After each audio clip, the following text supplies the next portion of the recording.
estudantes, tudo bem? Meu nome é Márcia, para quem não se lembra, sou professora de matemática. Hoje nós daremos continuação, então, ao assunto que nós estamos trabalhando durante a semana, que é sistema de numeração.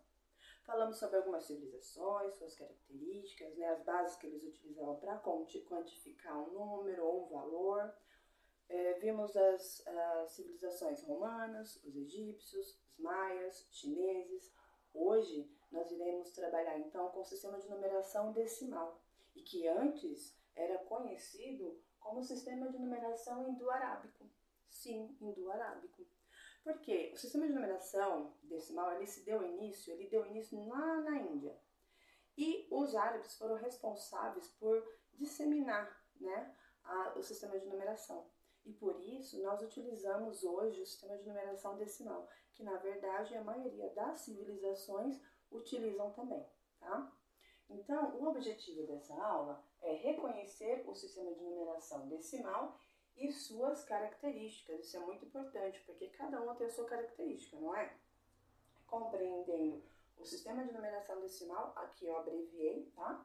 Realizando a leitura e a escrita, que também é importante, porque a escrita e a leitura, ela dá a grandeza, né? Você consegue reconhecer a grandeza daquele valor que você está colocando no quadro posicional, que é o que a gente vai conhecer ainda nessa aula, de qualquer ordem e grandeza. Assim como as características, suas bases, a leitura, vamos aprender a ler, as suas grandezas, tanto maior quanto menor, e a escrita também, que é muito importante saber, tá? Vamos dar início, então, às características do sistema de numeração decimal. Alguém saberia me dizer qual é a primeira característica do sistema de numeração decimal? Sim, ele possui 10 números. Assim como os egípcios e os romanos, ele também trabalha com base 10. Possui 10 números, de 0 a 9, 10 algarismos. Esse é um dos primeira característica. Possui 10 números.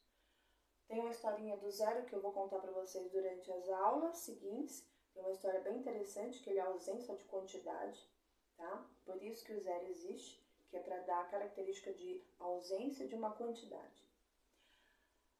Eles nós agrupamos de 10 em 10. Isso quer dizer o quê? Imagine só que você tem uma caixa com 10 unidades de bala, mais uma caixa com 10 unidades de bala, mais uma caixa com 4 unidades de balas. Então, nós agrupamos eles de 10 em 10, agrupamos as nossas balas de 10 em 10, somando temos 10 mais 10 mais 4, 24. Por isso que foi tão importante esse sistema, porque ele deu a oportunidade de organização dos valores, tá? Assim, a segunda situação, a segunda característica é que ele possui um quadro de valor posicional. Esse quadro de valor posicional, ele é tão quão importante os nossos números, porque ele quantifica, ele dá valor aos números. Vamos dizer que eu tenho qualquer valor aqui, eu posiciono qualquer número nesse valor posicional, eu consigo identificar o valor que significa aquele número que eu posicionei. Assim como todos nós temos a nossa identidade, como tudo tem nome, o quadro de valor posicional também tem suas características, tá? Então, assim, no quadro eu tenho a ordem das grandezas. Ele vai identificar em que ordem está a minha grandeza, se ele é milhão, se ele é milhar, se ele é unidade simples, pelas classes.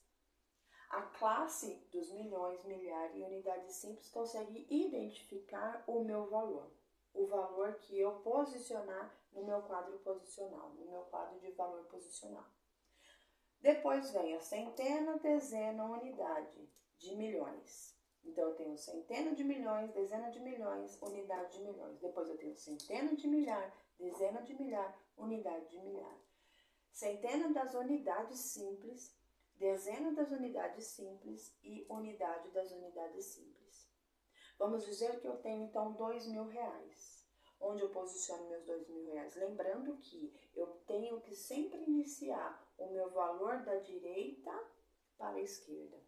Vou posicionar o meu último valor aqui meu último número, por exemplo, 2000, o 2000 nós escrevemos 2000, certo?